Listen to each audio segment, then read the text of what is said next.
Fala, meu querido aluno, minha querida aluna, mais uma vez aqui perturbando você toda semana, como eu te prometi, eu vou te infernizar até você passar nesse vestibular, trazendo toda semana muito conteúdo.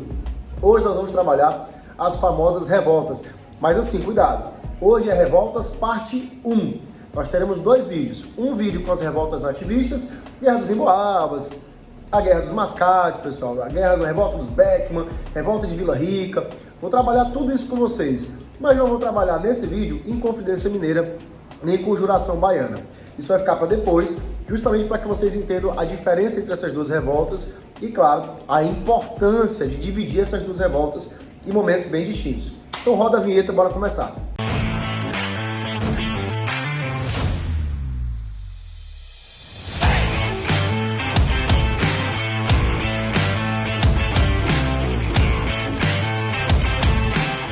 Pronto, então agora que tu pegou o teu material, já pegou caneta, caderno, já fez tudo, vou te lembrar mais uma vez. Já se inscreveu no canal? Não? Então clica aí aqui embaixo que eu tô esperando. Tô esperando até você se inscrever. Não vi ninguém se inscrevendo, não recebi notificação aqui no telefone, não tem nada rolando. Escreveu aqui agora, pronto. Se inscreveu, lembra de compartilhar o vídeo, mandar para todo mundo o teu vídeo. Todo dia tu vai ser o chato do WhatsApp mandando, gente, esse vídeo de novo. Eu sei que eu já mandei 600 vezes, mas é porque ele é muito legal. Manda para todo mundo. E quanto mais vocês assistirem, mais eu faço vídeo para vocês, tá bom? Nosso tema de hoje, parte 1 das revoltas coloniais, eu vou te explicar exatamente as primeiras revoltas, chamadas de revoltas nativistas. Fernando, dessas revoltas, algumas eu preciso saber mais do que a outra? Não tem exatamente uma revolta mais importante, tá, pessoal? O que tu precisa saber é que todas essas revoltas, elas têm um contexto de exploração da terra brasileira por motivos diversos. A revolta dos Beckman no Maranhão pela pobreza e pela escravidão nativa, que eu vou já falar com mais calma. A revolta dos Emboabas pela necessidade de explorar o ouro de São Paulo. Guerra dos Mascates, a disputa, pessoal, tá? Entre Olinda e Recife pelo comércio. Então todas elas envolvem algum tipo de disputa comercial. Então não esquece disso.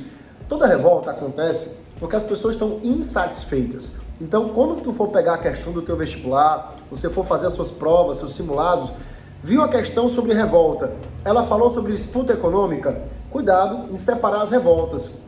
Algumas delas não tinham intenção nenhuma de romper com a coroa portuguesa, de romper com a dominação colonial portuguesa, ou no mínimo romper com o pacto colonial. Inclusive uma informação, tu tem que saber o que é pacto colonial. Se tu não sabe o que é pacto colonial, tu já perdeu metade de um monte de prova de vestibular do Brasil inteiro e até de fora do Brasil, porque em Portugal também se cobra isso em algumas provas de universidade.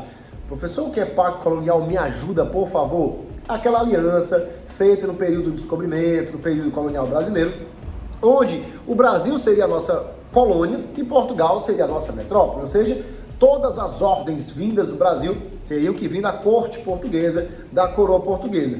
É exclusivo, é um pacto exclusivo, é um namoro sério. Isso aqui não fica negócio de esquema de Tinder, não. Aqui, pessoal, é só o Brasil e Portugal. Ninguém se mete mais nisso. Depois o Brasil vai romper, mas isso é uma outra história.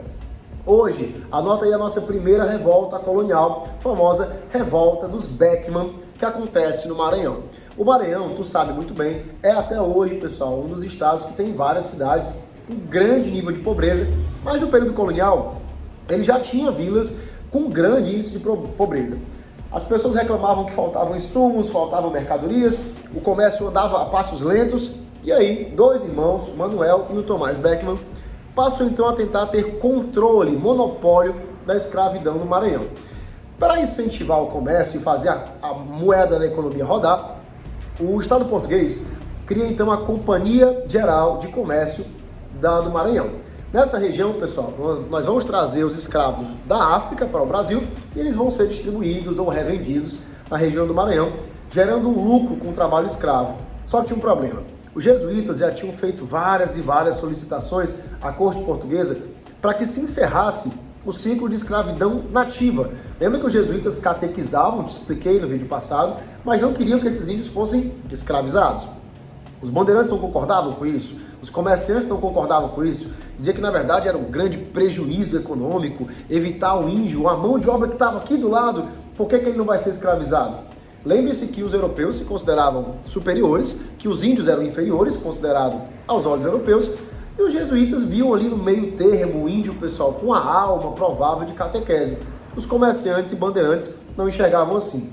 O que acontece é que os irmãos Beckman tentam dominar, forçar a escravidão nativa. Os jesuítas, pessoal, forçam a coroa portuguesa a evitar essa escravidão dos índios. Os irmãos Beckman resolvem fazer uma verdadeira guerra civil no Maranhão, com grandes confrontos, batalhas e momentos épicos, mas Portugal reprime com imensa violência, inclusive prendendo o Manuel Beckman de forma, pessoal, a trazê-lo depois para o Brasil. Ele foi preso em Lisboa, trazido preso para o Brasil e obrigado a forçar seus colegas a meio que abandonar a ideia dessa revolta. A revolta, então, do Maranhão, revolta dos Beckman, pelo controle do comércio de escravos e a disputa entre escravizar ou não escravizar os nativos brasileiros. Uma outra revolta que tu tem que conhecer, tem que dominar, e essa é muito importante, inclusive, para a formação territorial e cultural brasileira, é a famosa Guerra dos Emboabas. A palavra emboaba tem dois significados práticos dos índios, pessoal, do Tupi-Guarani. Emboaba tanto é o inseto, tá? Aquele coloridíssimo, como é o emboá, o pássaro, pessoal, tipo meio que um pavão, que ele se armava todo, se emperelhava todo para poder brigar com as pessoas.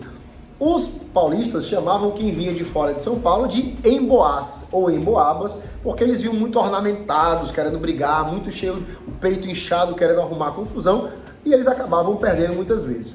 Qual era a disputa então, Fernando? O ouro. Os paulistas diziam que o ouro era deles, mas Portugal queria muito mais do que isso, queria mais gente trabalhando para, claro, poder cobrar mais impostos. O que acontecia é que os bandeirantes não aceitaram e começou uma verdadeira batalha campal, uma guerra civil na região de São Vicente.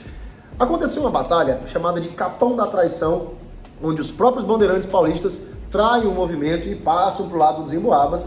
E Portugal, para evitar uma matança em série, um crime muito maior do que a guerra já estava acontecendo, nessa disputa pelo ouro em São Paulo, cria a Capitania de São Paulo e Minas de Ouro, uma forma de evitar que os dois brigassem e cada um ficasse com ouro no seu território, criando, pessoal, a Vila de São Paulo e criando a Vila de Minas Gerais. Essa Guerra dos Emboabas foi muito importante, pois os bandeirantes passaram a se sentir superiores ao território brasileiro, dando meio que um sentimento de paulista, de São Paulo, pessoal, tá? Uma superioridade que naquela época foi muito importante para os bandeirantes. Outra revolta, um pouco mais abaixo do mapa, foi a famosa Revolta de Vila Rica. Essa foi curiosa. Quando ela acontece, no comecinho ali da nossa exploração do ouro, pessoal, tá?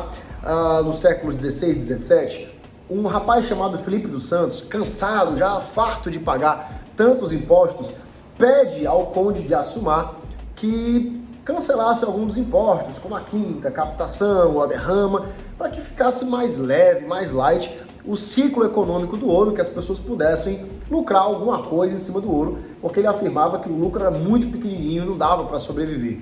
O conde de Assumar topa, concorda, assina termos, concorda com tudo do Felipe dos Santos, mas quando a reunião acaba, o conde de Assumar manda que os guardas encerrem a vida do Felipe. Felipe foi enforcado, esquartejado, para que servisse de lição, para que ninguém, nunca mais, fizesse nenhuma revolta a respeito dos impostos.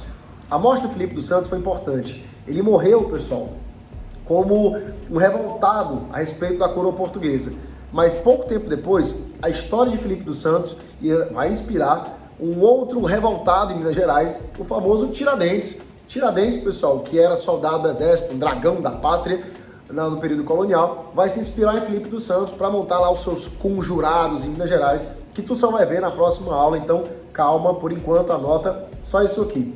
Então vamos lá, Fernando, eu já aprendi Revolta dos Beckman, já aprendi Guerra dos Emboabas, já aprendi Revolta de Vila Rica com Felipe dos Santos. Falta alguma revolta? Claro que falta, mais uma revolta nativista, a última dessa aula, para tu ir descansar e fazer tuas questões, para tu passar horas vendo documentário de história, que é o que eu acho que vocês ficam fazendo em casa, não sei, vendo Netflix. Então a última revolta de hoje, pessoal, a famosa Guerra dos Mascates, ali em Pernambuco. Uma guerra bem curiosa. Essa guerra, pessoal, não teve nada a ver, literalmente, com povos diferentes ou fora do Brasil. Na verdade, foi uma disputa interna de egos comerciais entre Olinda, que ao contrário do que vocês pensam, não foi criada quando o Capitão Mor de Olinda foi subir numa colina e gritou: "Ó, Olinda!" Isso nunca aconteceu, pessoal, tá? É inspirado numa personagem de um livro, uma princesa, chamada Olinda. E depois eu te conto essa história se tu ficar seguindo os vídeos aqui. Olinda, então, não aceitava o crescimento de Recife, Recife que recebia milhares e milhares e milhares de investimentos do Maurício de Nassau, que tu já sabe quem é, já expliquei para vocês, Recife crescia, Olinda não. Recife era um comércio pequeno, um comércio restrito. Quem nunca foi para Olinda, é uma cidade, literalmente uma vila, pessoal, tá? Ladeira para cima e para baixo, uma cidade linda, uma oportunidade de carnaval para você conhecer e se divertir. Mas ela é uma capital cultural, não uma capital comercial. Recife é o contrário, é uma grande cidade, uma capital, foi muito bem desenvolvida, muito bem formulada e estruturada para ser literalmente uma capital comercial e política. Olinda, que não aceitava o crescimento de Recife, com medo que Recife cobrasse algumas dívidas que a Olinda tinha, passa então a atacar a cidade de Recife. Recife revira, inclusive com apoio militar muito forte da Holanda, vence essa batalha, vence os olindenses e passa a dominar então a região. Portugal, mais uma vez, interage com as duas para apaziguar e fala o seguinte: como é que vai ficar a história? Olinda vai ser a capital cultural e Recife vai ser a capital política, dando então fim à famosa Guerra dos Mascates. Só que tem um detalhe. Eu te expliquei o que era Emboaba, expliquei por que da revolta dos Beckman, dos irmãos Beckman, a revolta de Vila Rica, do Ouro, a região rica do país, mas ainda não falei para ti o que é mascate. Aqui no Ceará, mascate seria uma espécie de bodegueiro, dono de um comércio, pessoal, um comércio bem paia, bem fraco. Era uma forma pejorativa que os olindenses tinham de chamar os comerciantes de Recife, como se fossem camelôs, comerciantes sem algum requinte, sem alguma nobreza. Era uma forma de ofender os recifenses, mas o nome pegou. Em Recife, pessoal, eles gostavam de ser chamados de mascates, justamente como forma de vingança contra a cidade de Olinda. Então, próxima aula, as revoltas mais separatistas, Conjuração Baiana, famosa revolta dos alfaiates, e a Inconfidência Mineira, que eu vou te explicar que teve uma história interessante entre o Tiradentes e o governo americano da independência. Mas eu não vou falar nada agora não. Próxima aula eu te explico essa história melhor. A gente se vê na próxima aula. Bons estudos!